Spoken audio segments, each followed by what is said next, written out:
নমস্কার দর্শক, আমি দুর্লভ আর আপনারা দেখছেন দুর্লভ বাংলা। দর্শক, আমাদের এই পশ্চিমবঙ্গে একটা নতুন রাজনৈতিক দল আসতে চলেছে, যেটা আপাতত চলছে, মানে গবেষণা গল্প বা চিন্তাধারা চলছে আর কি। সেটা হচ্ছে মুসলিম, মানে সেটা সেই রাজনৈতিক দলটা যেটা আসতে চলেছে সেটা হচ্ছে মুসলিম ভিত্তিক, মানে সম্পূর্ণ মুসলিম একটা দল।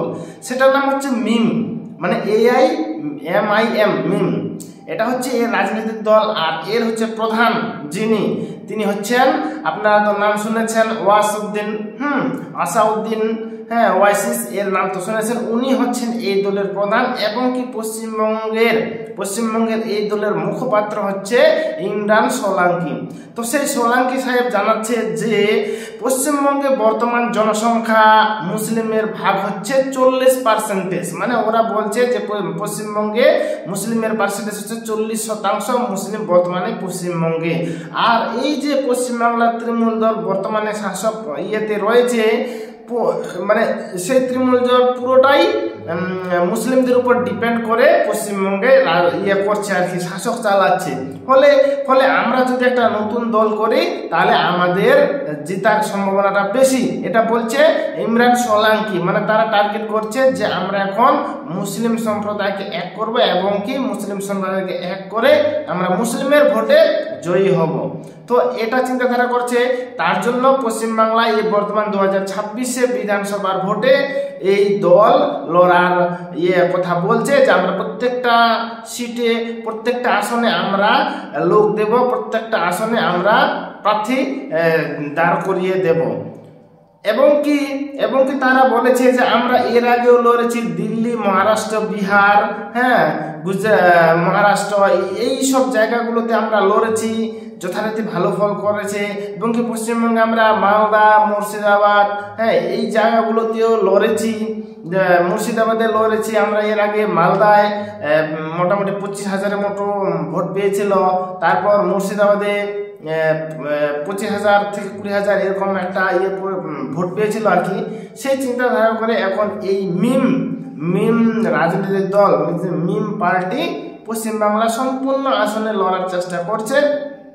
তারা টার্গেট যেহেতু 40% মুসলিম, তার জন্য তারা ভাবছে যে হয়তো আমরা যদি দাঁড়াই তাহলে আমরা সম্পূর্ণ মুসলিম ভোটটা পাবো। এবং কি তারা এটাও বলেছে যে বর্তমান পশ্চিমবাংলার তৃণমূল দল মুসলিমদের শুধুমাত্র ভোট নিচ্ছে, কিন্তু সেই মতো মুসলিমদের সুবিধা দিচ্ছে না। যেসব মুসলিম এলাকা, সেই সব মুসলিম এলাকায় ঠিকমতো স্কুল নাই, ভালো মতো রাস্তাঘাট নাই, যানবাহন নাই, মানে এরকম সমস্যা হলে সেই সব মুসলিমদের ভোটেই আবার এই তৃণমূল পার্টি দিচ্ছে, আবার মুসলিম এলাকাগুলোতে সেরকম সুবিধা দিচ্ছে না। যদিও দিচ্ছে সুবিধা, আমরা সাধারণ মানুষ দেখছে যে যেগুলো মুসলিম এলাকায় সেগুলো বেশি সুবিধা দিচ্ছে, সেগুলোতে বেশি আমাদের মুখ্যমন্ত্রী বেশি নজর দিচ্ছে। কিন্তু এরা রাজনৈতিক দলে তো একটু বলতেই হবে। এবং কি তারা যে বলছে যে পশ্চিমবাংলায় বর্তমানে মুসলিমের সংখ্যা হচ্ছে 40%, আমি গুগলে গিয়ে দেখেছি, সেখানে কিন্তু 27% এভাবে দেখাচ্ছে আর কি, 27%-এর একটু এদিক ওদিক দেখাচ্ছে।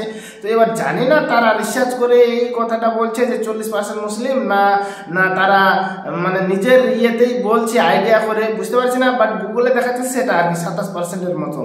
তো দেখা যাক, একজন এর আগে বলেছিল 33% মুসলিম, এখন এই মিম পার্টি বলছে 40% মুসলিম, ইমরান সোলাঙ্কি। তো দেখা যাক 2026-এ আমরা এই নতুন দলকে দেখতে পাই নাকি। তবে এই নতুন দলটা যদি পশ্চিমবাংলায় আসে তাহলে কিন্তু আমাদের পশ্চিমবাংলার বর্তমানে যিনি রয়েছেন প্রধান আর কি, মুখ্যমন্ত্রী মাননীয় মমতা বন্দ্যোপাধ্যায়, উনার কিন্তু একটা বিশাল একটা নেগেটিভ দিক আছে। কারণ মুসলিম ভোট যদি দুটা ভাগ হয়ে যায়, বুঝতে পারছেন দর্শক, মুসলিম ভোট যদি দুই দিকে ভাগ হয়ে যায় তাহলে কিন্তু দুটারই শক্তি কমে যাবে। না জিততে পারবে টিএমসি, না জিততে পারবে সেই মিম। আর মাঝখানে ফায়দা, বুঝতে পারছেন কোন পার্টি পাবে ফায়দা। দর্শক, বুঝতে পারছেন তো, এই হচ্ছে ব্যাপার। তো এখন দেখা যাক, যেহেতু ওরা মুসলিম সম্প্রদায়কে এক করার চেষ্টা করছে, ভোটের মাধ্যমে করতে পারে, 2026-এ বিধানসভায় সিট দিতে পারে, এটা কিন্তু বলা যায় না, দিতে পারে ওরা দিতে পারে।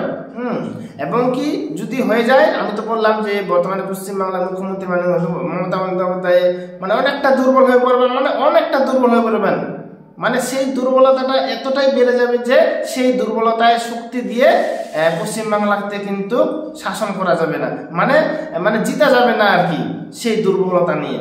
কারণ দুটা ভাগ হয়ে যাওয়া মানে অনেকটাই পিছিয়ে পড়া, অনেকটাই।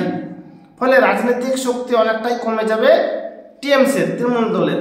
ফলে মুখ্যমন্ত্রী মমতা বন্দ্যোপাধ্যায় কখনোই চাইবেন না যে একটা নতুন একটা মুসলিম দল আসুক। তারা আপ্রাণ চেষ্টা করছে পশ্চিমবঙ্গে মুসলিম দল আনার। আওয়াজউদ্দিন সাহেব প্রচুর চেষ্টা করছেন, ইমরান সোলাঙ্কি তিনিও প্রচুর চেষ্টা করছেন, কাজ চালাচ্ছেন।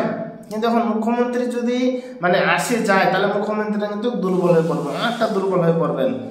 মনোবল ভেঙে যাবে এবং কি তিনি ভাবতে পারবেন না যে এখন আমি কি করব, কার আশায় আমি ভোটে দাঁড়াবো, কার আশায় আমি ভোটে জিতবো। বুঝতে পারছেন দর্শক? তো দেখা যাক কি হয় 2026-এ বিধানসভা ভোটে। আমি অপেক্ষা করছি, আপনারাও অপেক্ষা করছেন, পশ্চিমবাংলার সমস্তবাসী অপেক্ষা করছে যে 2026-এ কি আসে, বিজেপি কীরকম ফলাফল করে, তৃণমূল কীভাবে ফলাফল করে, এবং কি যে দলটা আসতে চলেছে মিমটা, উনি ওই সেই দলটা সিট প্রার্থী দেয় কি দেয় না, কয়টা বিধানসভায় কয়টা সিটে প্রার্থী দেয়, কয়টা কোন কোন জায়গায় প্রার্থী দেয়, মানে সবগুলো এগুলো দেখার একটা আগ্রহ। তো আমরা দেখবো, অবশ্যই দেখবো 2026 বেশি দূরে না, একদম কাছে চলে আসছে। এবং কথা আমরা দেখেছি যে ভোট প্রচার এবং কি ভোটের নানা রকম যেগুলো করতে হয়, প্যান্ডেল টাঙ্গি যেগুলো মানে পার্টি অফিসে আছে আর কি, প্রচার, তো সেগুলো কিছু কিছু জায়গায় আবার অলরেডি শুরুও করে দিয়েছে। ফলে দেখা যাক কি হয় রেজাল্ট, আমরা অবশ্যই দেখবো, অবশ্যই আগ্রহে আছি। তো দর্শক, এটাই হচ্ছে ব্যাপার যে নতুন দল আসছে, নতুন দল এসে আমাদের মুখ্যমন্ত্রী মাননীয় মমতা বন্দ্যোপাধ্যায় কিন্তু ঘুমরে যাচ্ছে, দিন দিন চাপে পড়ে যাচ্ছে, দিন দিন অশান্তি বাড়ছে। দর্শক, দেখা যাক কি হয়, আমি অপেক্ষা করছি, আপনারা অপেক্ষা করবেন। আর এই ধরনের ভিডিও পেতে গেলে আমার ইউটিউব চ্যানেলটাকে অবশ্যই সাবস্ক্রাইব করবেন। ঠিক আছে দর্শক, দেখা হচ্ছে পরে ভিডিওতে, ততক্ষণে ভালো থাকবেন, সুস্থ থাকবেন, ধন্যবাদ।